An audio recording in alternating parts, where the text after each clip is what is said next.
Ahai, apa kabar sahabat artikel view? Kali ini saya akan membacakan lanjutan alur cerita kisah CO muda berpura-pura culun. Tapi, sebelum mendengarkan kisah ceritanya, silahkan cari posisi yang nyaman dan jauhi keramaian. Dan jangan lupa pasang headsetnya. Dan inilah alur cerita kisah CO muda yang berpura-pura culun. Episode 246, Kisah seorang CEO muda yang berpura-pura culun. Di Bandung, di ruangan yang penuh dengan bau busuk, Kauri dan Lucy diikat dan dilempar ke sudut, dengan kecoa merayapi mereka, dan mulut mereka disumpal, air mata mengalir di pipi mereka. Setelah Kauri pulang kerja, keduanya bertemu untuk makan malam bersama, tetapi begitu mereka keluar dari restoran, mereka dibawa secara paksa ke dalam sebuah van, dan kemudian dikunci di sini, bahkan tidak tahu apa yang sedang terjadi. Kamarnya tidak besar. Selain sampah yang menumpuk di mana-mana, ada meja kayu biasa. Pada saat ini, duduk di sebelah meja kayu adalah seorang pria berlumuran daging, dengan topeng dan tato wajah iblis di punggungnya, yang terlihat sangat menakutkan.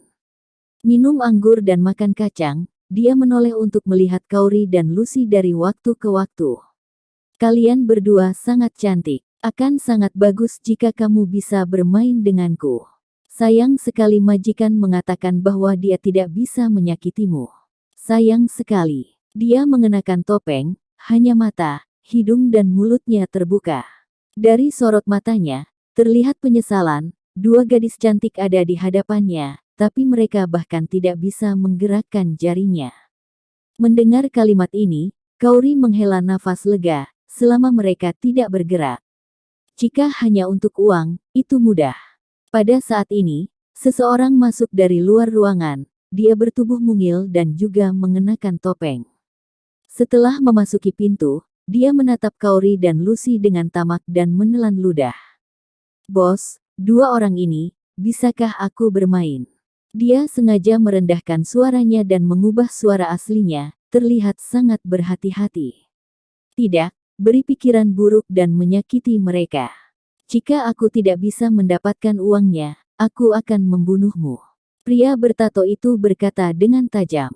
Pria kecil itu mengangguk patuh, tetapi matanya yang didambakan tidak berubah sama sekali, tetapi dia tampaknya lebih tertarik pada Lucy, dan matanya lebih memperhatikan Lucy. Ya, bos, uang lebih penting. Dengan uang, wanita seperti apa yang tidak dimiliki? Pria kecil itu berkata berulang kali. Pria bertato itu menghela nafas dan berkata, uang bisa mendapatkan sebagian besar wanita, tapi yang ini bukan sesuatu yang bisa dilakukan uang. Pria bertato itu menunjuk Kauri dan bertanya, apakah kamu tahu siapa dia? Pria kecil itu tampak aneh. Sambil tersenyum, dia sepertinya mengenal Kauri, tetapi dia dengan sengaja bertanya, bos, siapa dia? Keluarga Wijaya di Bandung, kamu bahkan tidak mengenal Kauri, kamu terlalu bodoh, dia menikah dengan orang yang tidak berguna, dan itu menimbulkan sensasi di seluruh Bandung.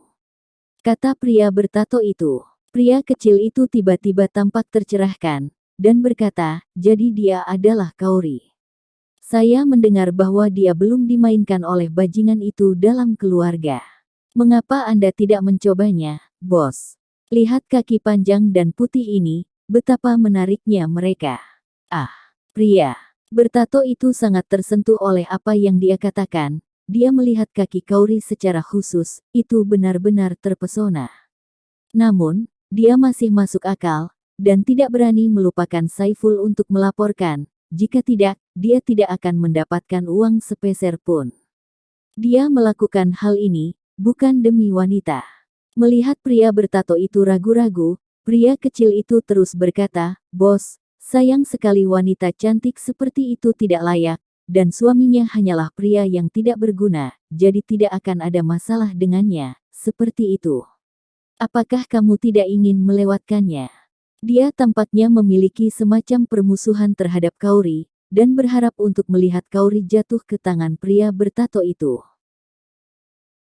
Pria bertato itu tiba-tiba berdiri, menendang pria kecil itu, dan berkata dengan marah, jangan mempengaruhi saya, apa yang akan saya lakukan? Apakah giliran Anda untuk memberikan petunjuk?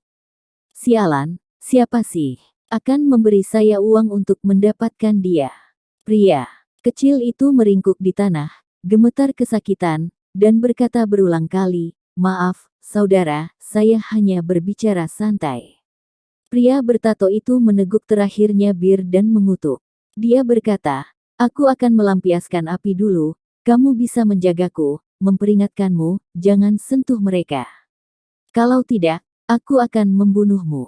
Setelah itu, pria bertato itu pergi dari ruangan.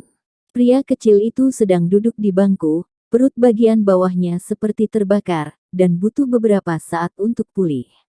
Pada saat ini, pria kecil itu membelakangi Kauri, punggung ini membuatnya merasa sedikit akrab, tetapi dia tidak dapat mengingat siapa itu untuk sementara waktu. Tiba-tiba, pria kecil itu berdiri dan berjalan menuju Lucy. Dibandingkan dengan Kauri, Lucy sedikit lebih rendah dalam penampilan dan sosok. Tapi dia sangat tertarik pada Lucy. "Aku tidak bisa menggerakkanmu, tidak apa-apa untuk menyentuhnya." Pria kecil itu berkata dengan senyum jahat. Ketika Lucy merasakan tangannya berjalan di atas kakinya, dia berjuang terus-menerus, tetapi tangan dan kakinya diikat menjadi satu dan dia tidak bisa mengguncangnya sama sekali. Dia hanya bisa membiarkan tangan babi asinnya muncul. "Kulitnya masih bagus, kamu menyebalkan, kamu sudah sering diperkosa." Mata pria kecil itu jelas penuh dengan keinginan yang kuat, dan tangannya telah mencapai perut bagian bawah Lucy. "Apakah kamu ingin bicara?" Setelah pria kecil itu selesai berbicara, dia menarik selotip dari mulut Lucy. Lucy menatap pria kecil itu dengan ketakutan. Dia berkata, "Tolong, biarkan kami pergi. Lepaskan. Saya tidak memiliki kualifikasi, tetapi jika Anda bersedia bermain dengan saya dapat mengambil risiko dan memikirkannya, bukan?" Kata orang itu. Lucy terus menggelengkan kepalanya, dia bukan wanita seperti itu, meskipun dia telah jatuh cinta beberapa kali, dia hanya memiliki hubungan nyata sekali. Itu adalah pertemuan bajingan, dan sudah sejak itu. Lucy belajar untuk menghargai dirinya sendiri. Tidak peduli seberapa baik pacarnya nanti, dia akan tetap pada posisinya. "Saya bukan tipe orang yang Anda pikirkan. Jika Anda menginginkan uang, saya dapat memberikannya kepada Anda. Saya dapat memberikan segalanya kepada Anda," kata Lucy. "Uang." Pria kecil itu mencubit dagu Lucy dengan erat dan membentaknya, "Saya mau uang, saya mau orang, apakah kamu berani setuju?" "Bosmu bilang kamu tidak bisa menyentuh kami," kata Lucy. Pria kecil itu menggertakkan giginya dan melepaskan Lucy dengan enggan, meskipun dia memiliki keinginan yang mendesak untuk melampiaskannya, dia tidak berani tidak mendengarkan apa yang dikatakan pria bertato itu. "Aku akan merokok. Jika kamu berani berteriak, aku akan membunuhmu." Pria kecil itu mengancam, dan kemudian berjalan keluar dari ruangan. Di luar ruangan, pria kecil itu melepas tudungnya, memperlihatkan wajah aslinya dengan ekspresi muram. Andika, anjing berduka yang diusir dari perusahaan keluarga Wijaya oleh Kauri. Tidak ada perusahaan. Kehidupan Andika sangat sulit. Dia berada di bawah masyarakat. Dia mengikuti pria bertato yang menjilat darah dan menjadi pesuruh. Kali ini, dia mengalami insiden ini. Itu benar-benar di luar dugaan Andika, tetapi baginya, itu adalah hal yang baik, tetapi sayangnya pria bertato lebih suka pergi ke jalan untuk bermain dengan seorang wanita puluhan dolar untuk melampiaskan amarahnya daripada menyentuh Kauri. Ini membuatnya sangat tidak senang. Jika bukan karena hubungan darah itu, Andika berharap dia bisa memberi Ariel topi hijau. Jika bukan karena Ariel dan Kauri, bagaimana dia bisa berakhir seperti ini? Bagi Andika, keinginan terbesarnya adalah dapat membalas dendam dan kembali ke perusahaan, tetapi sekarang tampaknya ini hampir tidak mungkin. "Ini sangat murah untukmu, bagaimana aku bisa menelan nafas ini?" kata Andika dengan gigi terkatup. Membuang puntung rokok, menginjaknya dengan keras, memasang kap mesin lagi, dan kembali ke kamar. Berjalan tepat di depan Kauri, Andika berkata, "Berlututlah untukku." Kauri bingung, tidak tahu mengapa dia melakukan ini.